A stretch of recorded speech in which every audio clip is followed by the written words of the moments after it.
sir. Last class में आपको एक क्वेश्चन दिया था, पहले उसको डिस्कस करते हैं फिर आगे बढ़ते Yes, हैं। sir.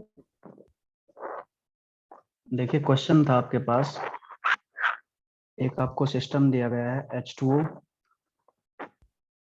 H2O गैस को 120 डिग्री सेल्सियस पे 20 ग्राम, इसको आपने कन्वर्ट करना है H2O लिक्विड में। H2O liquid at 20 degree Celsius 20 ग्राम, ठीक है। ये कन्वर्जन करना था। इसमें आपको डेटा दे रखा है, डेटा था latent heat of vaporization for water is 540 calorie per gram, और इसके अलावा आपको दे रखा था हीट कैपेसिटी ऑफ स्टीम या गैसियस वाटर बोल सकते हैं। Heat capacity of steam is 0.48 calorie per gram per degree Celsius. Good morning sir. Good morning बेटा। Heat capacity of liquid water आपको दे रखा था 1 calorie per gram per degree Celsius. अब देखिए जनरली जो हमने क्वेश्चन किए थे पिछली क्लास में अटेम्प्ट, उसमें हमने देखा था कि जनरली हम हीटिंग के प्रोसेस को देखते हैं, ठीक है। जैसे कि लिक्विड है तो लिक्विड को हीट करके आप गैस बनाते हो, लेकिन देखिए इसमें उल्टा है, ठीक है। इसमें आपसे क्वेश्चन भी पूछा गया था, calculate the amount of heat released in the process, ठीक है। इसमें आपने बताना था हीट रिलीज कितनी होगी इस प्रोसेस के अंदर, यानी कि ये सिस्टम आपका उल्टा है। अब इसके अलावा एक बात और बताई थी मैंने कि अगर किसी प्रोसेस को आप उल्टा कर देते हो तो उसकी अमाउंट के ऊपर कोई फर्क नहीं पड़ेगा, उसकी अमाउंट उतनी ही रहेगी, जिसको हमने एक लॉ से बोला था, ठीक है। जो मैंने बोला था लावोइजर लैप्लेस लॉ। लावोइजर लैप्लेस लॉ बोलता है कि अगर इसको उल्टा करके देखोगे तब भी एनर्जी उतनी ही इन्वॉल्व होगी जितनी इस प्रोसेस के अंदर है, ठीक है। तो देखिए अगर हम इस प्रोसेस को उल्टा कर देते हैं, H2O लिक्विड है मान लीजिए आपके पास 20 डिग्री सेल्सियस पे 20 ग्राम, ठीक है। अब देखिए इसको हीट करना स्टार्ट करते हैं, तो मान लीजिए यहाँ पे Q1 हीट आपने डाली इसके अंदर, तो सबसे पहले देखिए 20 डिग्री सेल्सियस पे है तो ये 100 डिग्री सेल्सियस तक पहुंचेगा लिक्विड स्टेट के अंदर, ठीक है। तो इसमें क्या किया आपने, इसका टेम्परेचर इंक्रीज कर दिया, ठीक है बेटा। तो Q1 हीट आप निकाल सकते हैं यहाँ से। Q1 आपको पता है जब भी टेम्परेचर का इंक्रीज या डिक्रीज होता है तो वहां पे आप लिख सकते हो CM डेल्टा टी, और हीट कैपेसिटी किसकी होगी, लिक्विड की होगी, ठीक है, क्योंकि लिक्विड का आप टेम्परेचर बढ़ा रहे हो, तो heat capacity of liquid into M into delta T, ये आपके पास Q1 की वैल्यू आ जाएगी। अब उसके बाद देखते हैं नेक्स्ट, ये लिक्विड बन गया, लिक्विड से आपको जो है पहले गैस बनाना पड़ेगा, ठीक है। आपको अल्टीमेटली 120 डिग्री सेल्सियस तक पहुंचाना है इसको। तो H2O लिक्विड को आपने गैस बनाने के लिए क्या करना पड़ेगा, इसको हीट करना पड़ेगा। मान लेते हैं यहाँ पे Q2 हीट रिक्वायर्ड थी, ठीक है। आपको पता है जब इसको हम बॉईल करेंगे तो इसका टेम्परेचर यहाँ पे इंक्रीज नहीं होगा। अब यहाँ पे Q2 की वैल्यू क्या होगी, अब देखिए जहाँ पे स्टेट चेंज होती है वहां पे हम लिखते हैं लेटेंट हीट। लेटेंट हीट किसकी, वेपोराइजेशन की, इंटू M, ठीक है। तो Q2 की वैल्यू क्या होगी, Q2 की वैल्यू आपके पास होगी latent heat of vaporisation into mass, ठीक है। उसके बाद देखिए अल्टीमेटली आपको 120 डिग्री सेल्सियस के ऊपर पहुंचाना है। 120 डिग्री सेल्सियस के ऊपर पहुंचाने के लिए आप क्या करोगे, फर्दर हीट करोगे। यहाँ पे मान लेते हैं Q3 हीट आपने इसके अंदर डाली, ठीक है। Q3 हीट आपने इसके अंदर ऐड की, तो Q3 हीट ऐड करने पर ये कन्वर्ट हो जाएगा H2O गैस के अंदर, ठीक है, और इसका टेम्परेचर बढ़ जाएगा 120 डिग्री सेल्सियस। मास इतना ही रहेगा 20 ग्राम, ठीक है। अब Q3 की वैल्यू क्या आएगी, तो यहाँ पे आप देख सकते हो टेम्परेचर का इंक्रीज हुआ, जहाँ पे टेम्परेचर का इंक्रीज या डिक्रीज होता है वहां पे आप लगाते हो CM डेल्टा टी। अब C कौन सा यूज होगा, C यहाँ पे होगा गैस के लिए, ठीक है। तो CGM डेल्टा टी ये आप इस्तेमाल करोगे। अब देखिए टोटल एनर्जी यहाँ पे रिक्वायर्ड जो होगी, टोटल एनर्जी रिक्वायर्ड इन तीनों एनर्जीज का सम होगी, ठीक है। तो यहाँ पे आप लिख सकते हो Q will be equal to Q1 plus Q2 plus Q3, ये आप लिख सकते हैं। Q1 की वैल्यू क्या है, CLM डेल्टा टी। अब CL क्या हुआ है, CL आपको दिया हुआ है 1 calorie per gram per degree Celsius, ठीक है। तो 1 मल्टीप्लाई बाय मास कितना है, मास 20 ग्राम है, ठीक है। डेल्टा टी, डेल्टा टी का मतलब होता है change in temperature, change in temperature कितना है, तो 100 में से 20 माइनस कर दो, 80 का चेंज आया, ठीक है। प्लस Q2 क्या है, तो Q2 latent heat of vaporisation, vaporisation आपको दे रखा है 540 मल्टीप्लाई बाय मास कितना दिया हुआ है, मास 20 दिया हुआ है, प्लस Q3 क्या है, हीट कैपेसिटी ऑफ गैस, तो हीट कैपेसिटी ऑफ गैस कितनी है 0.48 मल्टीप्लाई बाय मास कितना 20 है, चेंज इन टेम्परेचर कितना है, ये भी 20 है, ठीक है। तो कुल मिला के आपकी हीट रिक्वायर्ड जो होगी इतना कैलोरी आपके पास आंसर आ जाएगा, ठीक है बेटा। अब देखिए यहाँ पे हमें बताना क्या था, बताना था हमें हीट रिलीज कितनी हुई है, ठीक है बेटा। तो heat release will be equal to heat required, ठीक है। तो यही आपका आंसर होगा, इसको आप कैलकुलेट करके देख सकते हैं। बताओ फटाफट इसका आंसर क्या होगा भाई। Sir 12592 calorie. 12592 कैलोरी। मैं इसको एक बार चेक कर लेता हूँ बेटा, ठीक है। हाँ बेटा, बाकी बच्चों का भी यही आंसर आ रहा है, बाकी का भी यही आंसर आ रहा है क्या? पहले का आएगा, पहले का आएगा 1600, दूसरे का आएगा बेटा, दूसरे का आएगा 10,800, यस और सर। तीसरे का आएगा,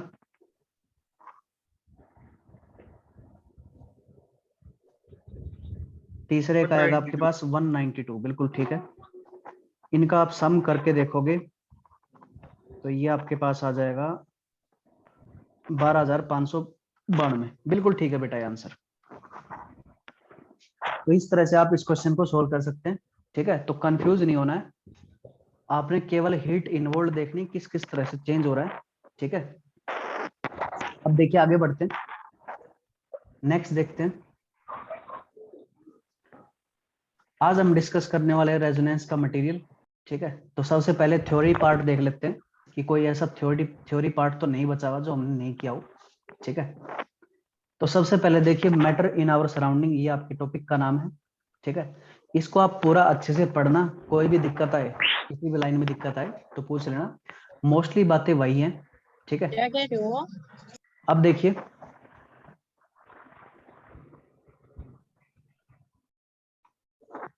अब देखिए सबसे पहले हमने क्या पढ़ा था कि आप जो है यूनिवर्स को दो पार्ट्स में डिवाइड करते हैं, मैटर एंड नॉन मैटर, ठीक है। मैटर एंड नॉन मैटर, तो मैटर के बारे में हमने पढ़ना है, मैटर की कैरेक्टरिस्टिक्स क्या क्या होती है। तो मैटर जो है सबसे पहली बात बहुत छोटे छोटे पार्टिकल से बना होता है, ठीक है।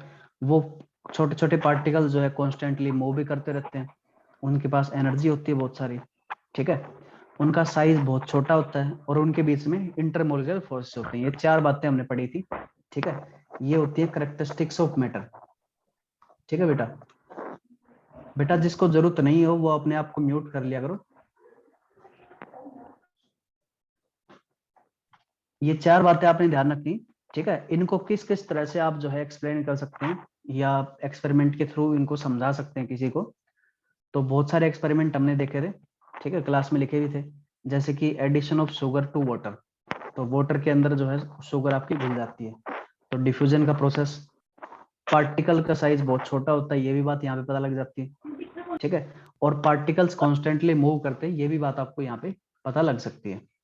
अब देखिए नेक्स्ट आपके पास ब्राउनियन मूवमेंट, हमने पढ़ा था कि पार्टिकल्स जो है हमेशा मूव करते रहते हैं, इसको कभी कभी ब्राउनियन मूवमेंट भी बोल देते हैं, ठीक है। रॉबर्ट ब्राउन ने इसके बारे में बताया था सबसे पहले, ठीक है। तो इसके बारे में एक बार अच्छे से पढ़ लेना इसको, इसमें कोई दिक्कत आए तो पूछ लेना, ठीक है। आगे बढ़ते हैं, थ्योरी पार्ट बेटा सारा हम पढ़ेंगे नहीं, ये आपने पढ़ना है। नेक्स्ट कैरेक्टरिस्टिक्स ऑफ पार्टिकल है कि पार्टिकल का साइज जो है बहुत छोटा होता है, ये हमने पोटासियम परमैंगनेट के क्रिस्टल से समझा था, ठीक है। जब आप इनिशियली पोटासियम परमैंगनेट ऐड करते हो वाटर में तो उसका कलर जो है डार्क पिंक हो जाता है। अगर उसको आप डाइल्यूट करते हो, डाइल्यूट करने का मतलब है थोड़ा सा अमाउंट लो और उसके अंदर पानी और डाल दो, ठीक है। तो पानी ज्यादा डालने पर आपका क्या होगा, सिस्टम डाइल्यूट हो जाएगा, तो आपको इंटेंसिटी ऑफ कलर जो है थोड़ी सी कम दिखाई देगी, यानी कि डार्क पिंक से वो क्या हो जाएगा, लाइट पिंक हो जाएगा। और ऐसे करते रहोगे तो पिंक कलर जो है एट लास्ट आपको कम होता दिखाई देगा। इसका मतलब ये है कि पार्टिकल का साइज जो है काफी छोटा होता है और वो यूनिफॉर्मली डिस्ट्रीब्यूटेड होते हैं, ठीक है बेटा। तो ये सारी बातें हमने पढ़ी थी। Yes sir. नेक्स्ट आपके पास पार्टिकल्स के बीच में जो है बहुत सारा स्पेस भी होता है।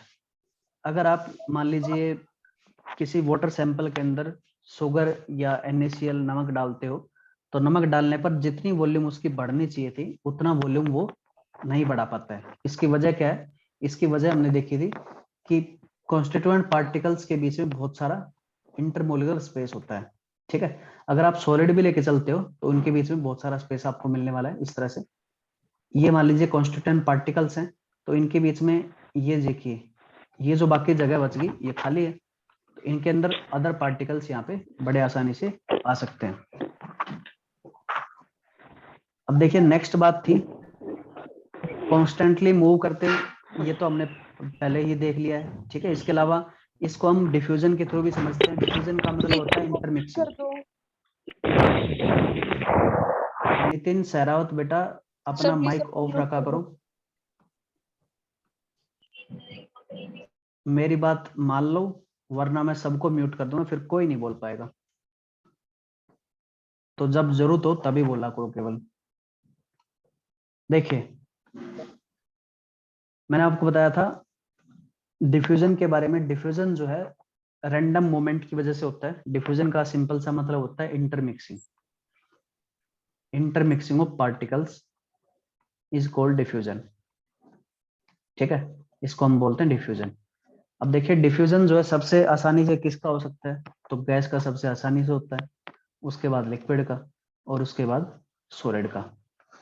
ठीक है, ये डिफ्यूजन का ऑर्डर आपने याद रखना है। इनका एग्जाम्पल भी मैंने बताया था। गैस का एग्जाम्पल है इंसेंस जलाना। इंसेंस का मतलब होता है अगरबत्ती। अगर आप अगरबत्ती जलाते हो तो बहुत ही कम टाइम के अंदर आप तक सुगंध पहुंच जाती है।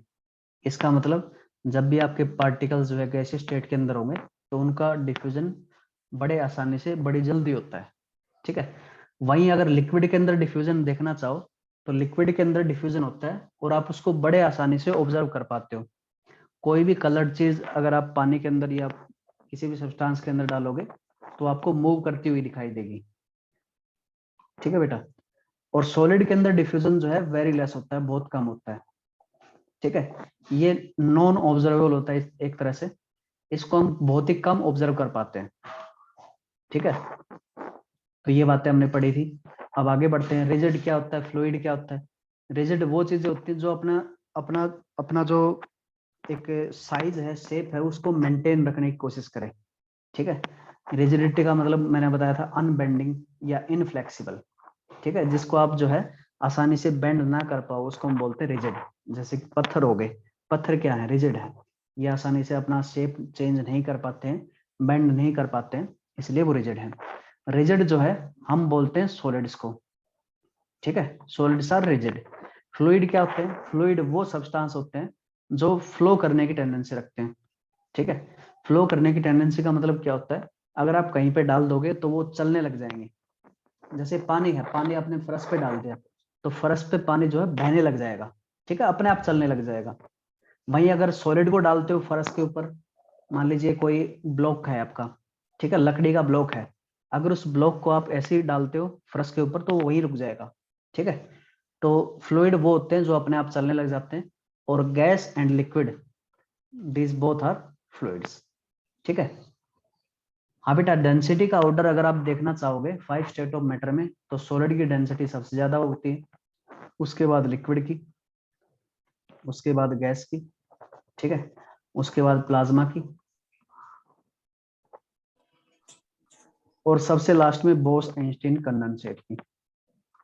ये डेंसिटी का ऑर्डर आप बता सकते हैं। ठीक है, और हाँ ये ध्यान रखना कि इसमें जो है एक्सेप्शन होते हैं। ये एक्सेप्शन मैंने आपको बताया था वाटर के केस के अंदर। वाटर के केस में बेटा डेंसिटी ऑफ सॉलिड जो होती है ये लेस होती है as compare to density of liquid. ठीक है, इसकी वजह हम पढ़ चुके हैं पहले। ठीक है बेटा, इसकी वजह क्या थी? क्योंकि जब वाटर क्रिस्टलाइजेस करता है तो एक्सटेंसिव हाइड्रोजन बॉन्डिंग की वजह से बहुत सारा इंटरमोलिकुलर स्पेस क्रिएट हो जाता है। ठीक है, वॉल्यूम बढ़ जाती है, इसकी वजह से क्या होता है? डेंसिटी कम हो जाती है। ठीक है, तो ये एक एक्सेप्शन है, इस एक्सेप्शन को आप ध्यान रखेंगे। अब देखिए रिजिड और फ्लूइड के बारे में हमने पढ़ लिया है। तो कुल मिला के आप सॉलिड को रिजिड बोलते हो और लिक्विड एंड गैस को फ्लूइड बोलते हो। ठीक है बेटा, आगे बढ़ते हैं। क्लासिफिकेशन ऑफ मैटर, तो 3 तरह के स्टेट ऑफ मैटर आपके पास पाए जाते हैं generally, solid, liquid and gas. Solid क्या होता है, तो बहुत सारी बातें हमने पढ़ी थी इनके बारे में। ठीक है, सॉलिड क्या होते हैं, तो सॉलिड का डेफिनेट शेप होता है, डेफिनेट वॉल्यूम होता है। डेफिनेट शेप एंड वॉल्यूम कब होता है, ये भी मैंने आपको बताया था। कुछ कंडीशन होती है इसकी, जब कोई एक्सटर्नल फोर्स इस इनके ऊपर नहीं लग रहा है तब वो अपना जो है शेप चेंज नहीं कर रहे हैं। ठीक है, तब उनको सॉलिड बोलते हैं। इसके बहुत सारे एग्जांपल भी मैंने आपको बताए थे। अगर रबर बैंड को आप जो है खींचते हो तो उसका शेप चेंज हो सकता है बड़े आराम से, कोई दिक्कत नहीं है, वॉल्यूम भी चेंज हो सकती है। इसका मतलब ये नहीं है कि वो सॉलिड नहीं है, वो सॉलिड है, लेकिन कब है, जब आप उसके ऊपर कोई एक्सटर्नल फोर्स अप्लाई नहीं कर रहे हो तब वो सॉलिड होगा। ठीक है, तो इतनी बातें आपने ध्यान रखनी। इसके अलावा सॉलिड्स की डेंसिटी काफी हाई होती है। ठीक है, ये जनरल बात है, हमेशा ऐसा नहीं होता। लिथियम की डेंसिटी, लिथियम मेटल होता है, ठीक है, सॉलिड होता है, लेकिन इसकी डेंसिटी जो होती है ये 0.5 ग्राम पर ml होती है, यानी कि वाटर की आधी होती है। ठीक है, तो जनरल बात करते हैं हम यहाँ पे, जनरली सॉलिड्स की डेंसिटी हाई होती है। ठीक है, और हमने बताया था कि सॉलिड, लिक्विड, गैस को अगर डिफरेंशिएट करना है तो हम 2 बातों से डिफरेंशिएट कर सकते हैं। एक बात तो है आपके पास इंटरमोलिकुलर फोर्सेस, इंटरमोलिकुलर फोर्सेस। ठीक है, इंटरमोलिकुलर फोर्सेस क्या करते हैं, पार्टिकल्स को एक दूसरे के साथ रखने की कोशिश करते हैं। ठीक है, एक दूसरी बात है thermal energy. Thermal energy, thermal energy particles को दूर दूर रखने की कोशिश करती है। ठीक है, तो ये 2 अपोजिंग चीजें हैं। जहां पे intermolecular forces are very very much greater than thermal energy, वहां पे आपकी स्टेट जो है सॉलिड स्टेट एग्जिस्ट करेगी। ठीक है, यानी कि जहां पे इंटरमोलिकुलर फोर्सेस बहुत ज्यादा होंगे वो क्या होगा, सॉलिड होगा। ठीक है, तो 5th पॉइंट यहाँ पे आप देख सकते हैं, the intermolecular forces in solids are very strong, बहुत ज्यादा खतरनाक होते हैं। ठीक है, अगर ये दोनों कंपेरेबल हो जाते हैं, intermolecular forces and thermal energy, तो उस केस में आपका स्टेट जो है लिक्विड फॉर्म में एग्जिस्ट करता है। अगर थर्मल एनर्जी बहुत ज्यादा हो जाए as compare to intermolecular forces, तो इस केस में आपका स्टेट जो है गैसीय स्टेट एग्जिस्ट करने वाला है। ठीक है, तो इस बेसिस पे आप जो है इनको डिफरेंशिएट कर सकते हैं, डिफाइन कर सकते हैं। अब बेटा आवाज सुनाई दे रही है सबको अच्छे से? Yes, sir. Yes, Clear sir. as sir. Yes, sir. Sir, sir, please Yes, tell sir. again about thermal energy. हाँ बेटा, Repeat thermal energy, please. Thermal energy, thermal energy बेटा एक तरह से काइनेटिक एनर्जी होती है। ठीक है, जो कि केवल टेम्परेचर पे डिपेंड करती है। अगर किसी सब्सटेंस का आप टेम्परेचर बढ़ाते हो, ठीक है, तो उसकी काइनेटिक एनर्जी बढ़ती है। काइनेटिक एनर्जी बढ़ती है तो थर्मल एनर्जी बढ़ती है। ठीक है, एक तरह से आप मान लो ये गर्मी है। ठीक है, थर्मल एनर्जी का मतलब क्या है, गर्मी। तो गर्मी का बढ़ने का मतलब क्या, टेम्परेचर आपने बढ़ा दिया, सिंपल सा मतलब है। ठीक है, तो जनरली हम ऐसा देखते हैं कि थर्मल एनर्जी जो है अगर कम होती है तो वो सब्सटेंस आपको सॉलिड स्टेट में मिलता है, अगर ठीक ठाक मिलती है तो लिक्विड स्टेट में मिलता है। अगर बहुत ज्यादा थर्मल एनर्जी मिलती है कहीं किसी सब्सटेंस के अंदर तो वो आपको गैसीय स्टेट के अंदर मिलता है। ठीक है, तो गैसेस के लिए थर्मल एनर्जी सबसे ज्यादा होती है, फिर लिक्विड के लिए और फिर सॉलिड के लिए। ठीक है बेटा, तो थर्मल एनर्जी का मतलब ये होता है। Okay, sir. अब देखिए आगे बढ़ते हैं। लिक्विड, तो लिक्विड में आपने देखा था कि इसकी वॉल्यूम तो फिक्स्ड होती है लेकिन इसका शेप फिक्स्ड नहीं होता है। जिस भी कंटेनर के अंदर आप डालते हो उसी कंटेनर का शेप जो है कोई भी लिक्विड ले लेता है। जैसे कि दूध को अगर आप थाली में डालते हो थाली का शेप ले लेता है, ग्लास में डालते हो ग्लास का शेप ले लेता है, मग में डालते हो तो मग का शेप ले लेता है। ठीक है, तो ये लिक्विड के बारे में है। उसके अलावा लिक्विड की कुछ प्रॉपर्टीज और हैं, जैसे कि लिक्विड्स जो है ये थोड़े बहुत कंप्रेसिबल होते हैं, इनको जो है थोड़ा बहुत आप दबा सकते हो। इसका एग्जाम्पल आप समझ सकते हो। देखिए अगर कोई बोतल है आपके पास, ठीक है, पानी की बोतल, तो पानी की बोतल को अगर आप पूरा भर दोगे तब भी आप थोड़ा सा उसको कंप्रेस कर पाओगे। ठीक है, अगर आपने ये कभी ऑब्जर्व नहीं किया तो आज करके देख लेना। कोई लिक्विड की भरी हुई बोतल है, पानी की भरी हुई बोतल मान लीजिए, ठीक है, कोल्ड ड्रिंक की बोतल ले लेना कोई भी, उसको पूरा भरना पानी से, और बंद करना उसको, ठीक है, और फिर दबा के देखना। अगर वो दब रही है इसका मतलब लिक्विड क्या होते हैं, कंप्रेसिबल होते हैं, और थोड़े बहुत कंप्रेसिबल होते हैं, ज्यादा कंप्रेसिबल नहीं होते हैं, ठीक है। तो ये बात ध्यान रखना। सॉलिड्स बहुत कम कंप्रेसिबल होते हैं, ये भी बात आपको पता होना चाहिए, ठीक है। और डेंसिटी की अगर बात करें लिक्विड्स की, तो density of liquid are generally less than solid, ठीक है। एक एक्सेप्शन छोड़ के, एक एक्सेप्शन मैंने आपको बताया था, वाटर के केस में density of liquid is greater than density of solid, ठीक है। तो उस बात में आप ध्यान रखेंगे। इसके अलावा इंटरमोलिकुलर फोर्सेस जो है ठीक ठाक होते हैं, ठीक है। इसके अलावा आप देख सकते हैं कि लिक्विड को जब आप हीट करते हो तो वो एक्सपेंड करते हैं, ठीक है। लिक्विड्स जो है जब आप इनको हीट करते हो तो एक्सपेंड करते हैं जनरली, ठीक है बेटा। तो इतनी बातें आपने ध्यान रखनी है। अब आगे बढ़ते हैं। नेक्स्ट आपके पास गैसेस के बारे में, ठीक है। तो गैसेस के बारे में देखते हैं। गैसेस के बारे में हमने पढ़ा था कि इनकी ना तो डेफिनेट वॉल्यूम होती है और ना ही डेफिनेट शेप होती है, ठीक है। यानी कि जिस कंटेनर के अंदर, हाँ बेटा थर्मोकोल बिल्कुल सॉलिड है, थर्मोकोल जो है सॉलिड होता है, थर्मोकोल सॉलिड है। इसकी वजह क्या है? अब देखिए आप सोच रहे होंगे कि थर्मोकोल को हम कंप्रेस करते हैं तो वो दब जाता है, उसकी वॉल्यूम जो फिक्स्ड नहीं है। लेकिन मैंने क्या बताया था आपको कि सॉलिड की वॉल्यूम तब तक फिक्स्ड रहती है जब तक आप उसको जो है उसके ऊपर एक्सटर्नल फोर्स नहीं अप्लाई करते कोई हैं, एक्सटर्नल फोर्स ठीक है। नहीं External आता। force is not हाँ, तो एक्सटर्नल फोर्स का आपको ध्यान रखना हमेशा, ठीक है बेटा। हम न्यूमेरिकल आएंगे बेटा पेपर में बिल्कुल। बेटा इसमें इसमें इसीलिए तो देखिए गैसेस के बारे में देखते हैं। तो गैसेस की ना ही डेफिनेट शेप होती है ना ही डेफिनेट वॉल्यूम होती है।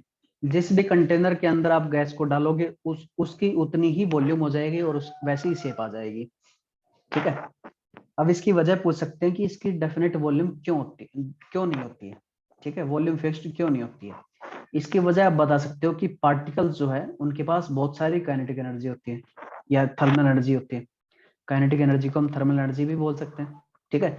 बहुत सारी थर्मल एनर्जी की होने की वजह से इनके बीच में कोई इंटरमोलिकुलर फोर्सेस तो है नहीं, ठीक है। तो ये जहां चाहे वहां जाके घूम सकते हैं। अगर एक कंटेनर के अंदर मान लीजिए आपने इस तरह से कुछ मॉलिक्यूल डाल दिए, ठीक है, ये मान लीजिए कंटेनर है, इसके अंदर कुछ मॉलिक्यूल डाल दिए, तो ये जहां तक जा सकते हैं वहां तक पहुंच सकते हैं बड़े आराम से, ठीक है। जहां जाना चाहे वहां जा सकते हैं। तो जिस भी कंटेनर के अंदर डालोगे उतनी ही वॉल्यूम उस गैस की हो जाएगी, ठीक है। नेक्स्ट बात आपके पास प्रॉपर्टीज क्या क्या होती हैं। तो हमने पढ़ा था ये गैस क्या होता है, गैस आपका फ्लूइड होता है, ठीक है। इसके अलावा gases are highly compressible, gases जो है बहुत ज्यादा कंप्रेसिबल होती हैं। इसका एग्जांपल मैंने बताया था, बोतल को आप बंद कर दो बिना कुछ डाले, ठीक है, उसको आप दबा के देखो बड़े आसानी से दब जाएगा, बहुत ज्यादा आप कंप्रेस कर पाओगे इसको। इसका मतलब गैसेस आर हाईली कंप्रेसिबल, ठीक है, गैसेस को जो है बड़े आसानी से आप कंप्रेस कर सकते हैं। अब बात आती है डेंसिटी की। सर तो फ्लोर डेंसिटी सॉलिड होता है, क्या बेटा? फ्लोर आटा सॉलिड होता है सर। हाँ बेटा सॉलिड होता है, आटा बिल्कुल सॉलिड है, ओके सर। ठीक है, क्योंकि जब तक एक्सटर्नल फोर्स नहीं अप्लाई करते तब तक उसका शेप चेंज नहीं होता है, ये ध्यान रखना हमने, ठीक है। उसके बाद देखते हैं डेंसिटी ऑफ गैस। तो डेंसिटी ऑफ गैस जो है काफी कम होती है as compare to solid and liquid, ठीक है। नेक्स्ट आपके पास इंटरमोलिकुलर फोर्सेस। तो इंटरमोलिकुलर फोर्सेस जो है नेग्लिजिबल होते हैं या ना के बराबर होते हैं, होते ही नहीं है, ऐसा मान सकते हो, ठीक है। Gases expand to large extent when heated. जब आप गैसेस को एक्सपेंड करते हो तो बहुत ज्यादा इनकी वॉल्यूम बढ़ सकती है, ठीक है। इनको हम लॉज के अकॉर्डिंग भी देख सकते हैं। जैसे हमने देखा था Boyle's law, Charles law, Gay-Lussac law, उनके अंदर बहुत सारी बातें देखी थी। सबसे पहली बात हमने देखी थी कि गैसेस आर कंप्रेसिबल, अगर आप उनको कंप्रेस करते हैं तो उनकी वॉल्यूम घट जाती है, ये बात हमने देखी थी, ठीक है।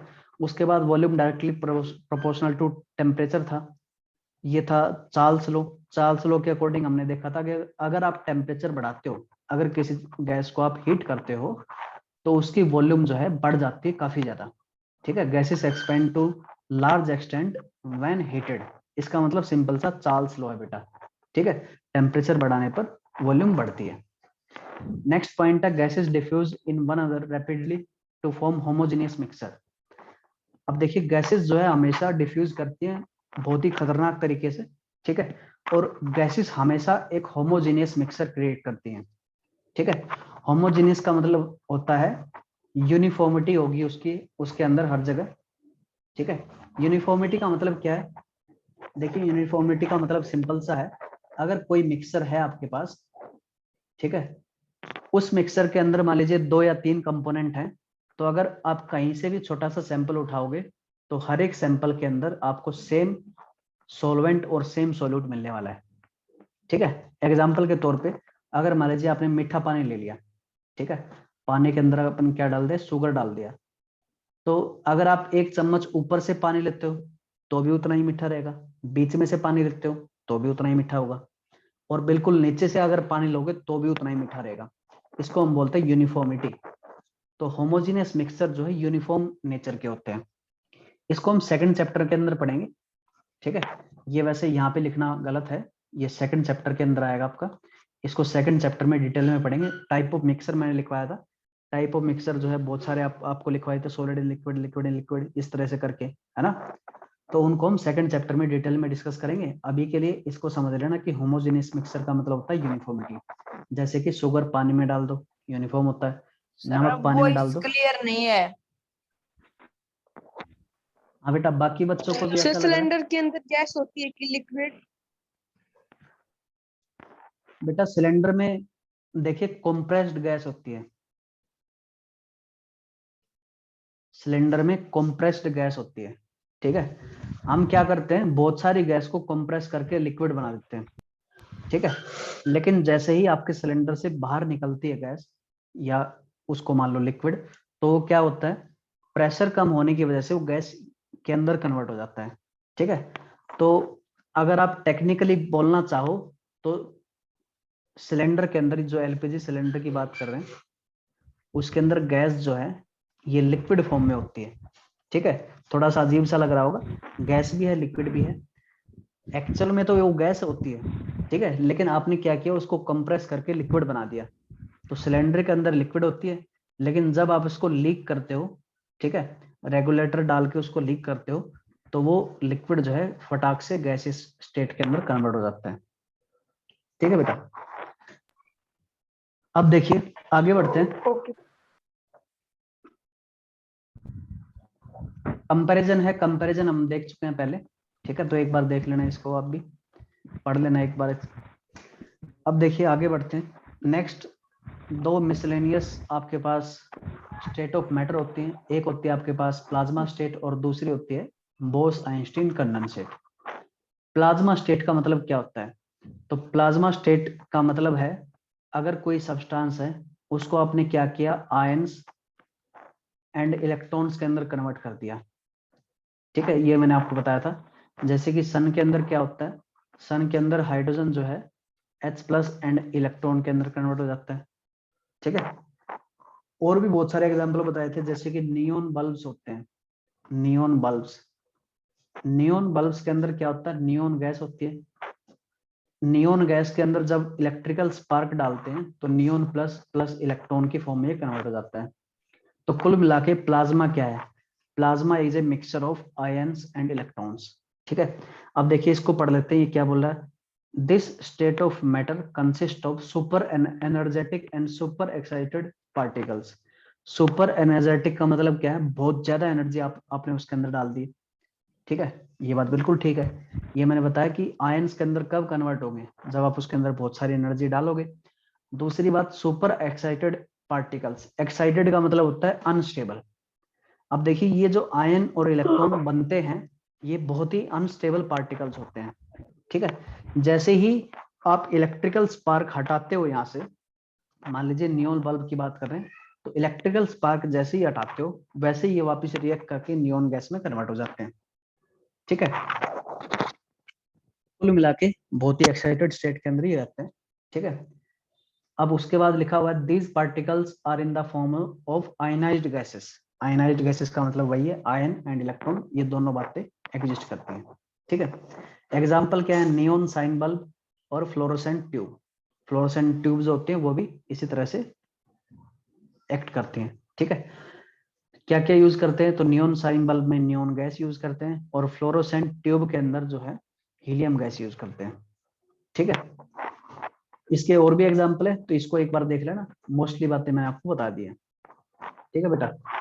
अब उसके बाद ये भी मैंने आपको बताया था कि प्लाज्मा गैस, ये प्लाज्मा जो स्टेट होती है उसका कुछ कलर भी निकलता है, ठीक है, स्पेसिफिक कलर भी होता है उसका।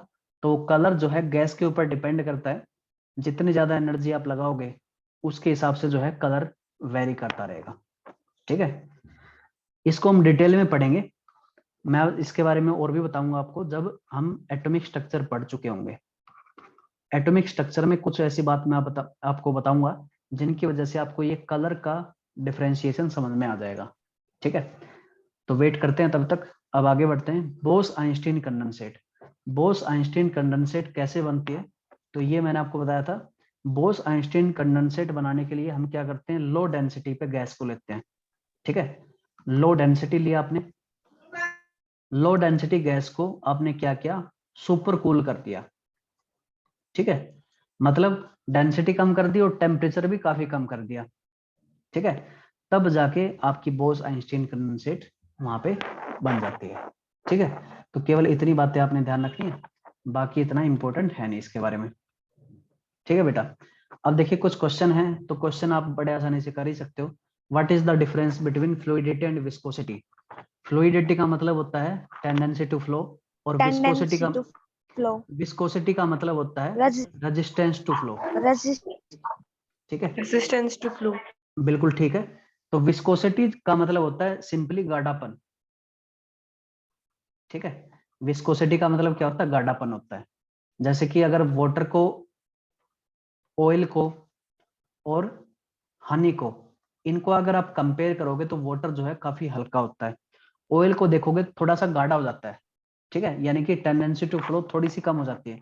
और शहद को आप देखोगे तो शहद की टेंडेंसी टू फ्लो काफी कम होती है, ठीक है।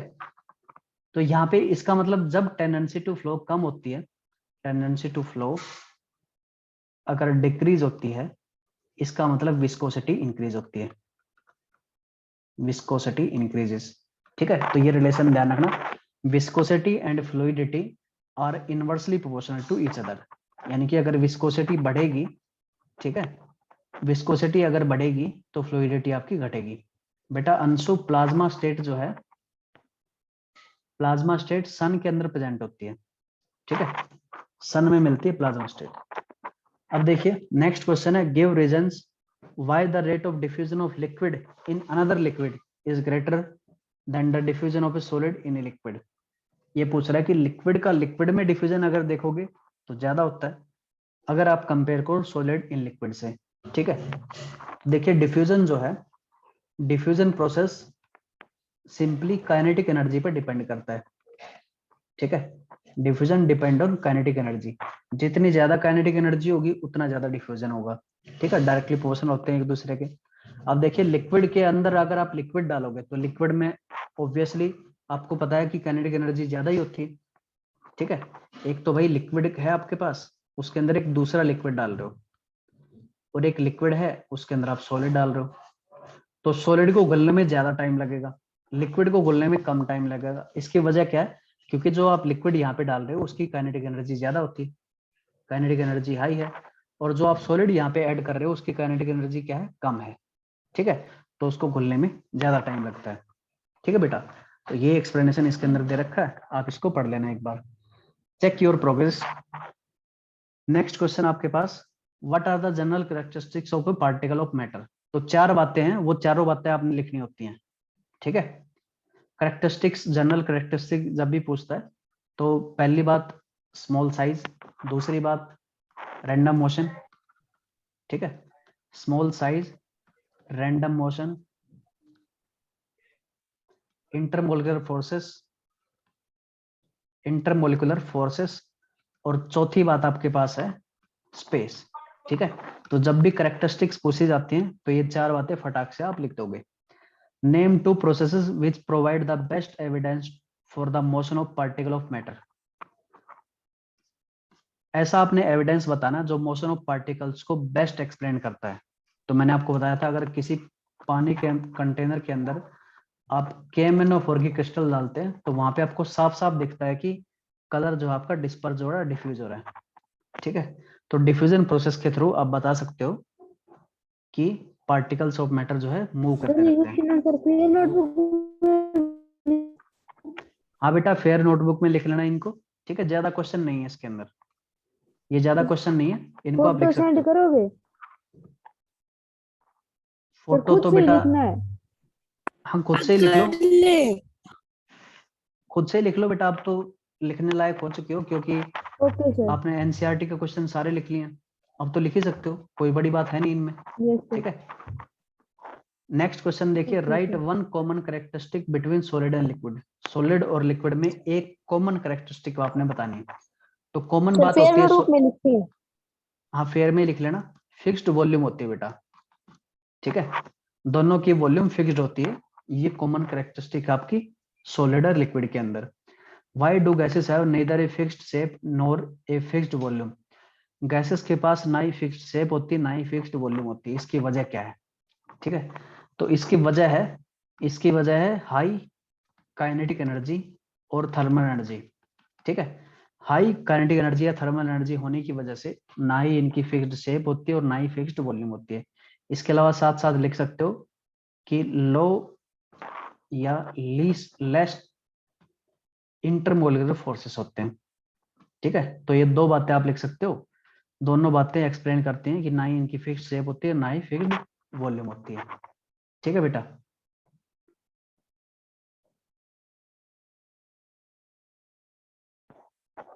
हाँ बेटा, कोलगेट क्या कहलाएगी? बाकी बच्चे बताओ। कोलगेट का मतलब सिंपली टूथपेस्ट पूछ रहे हो ना? टूथपेस्ट क्या कहलाएगा? सॉलिड कहलाएगा, लिक्विड कहलाएगा?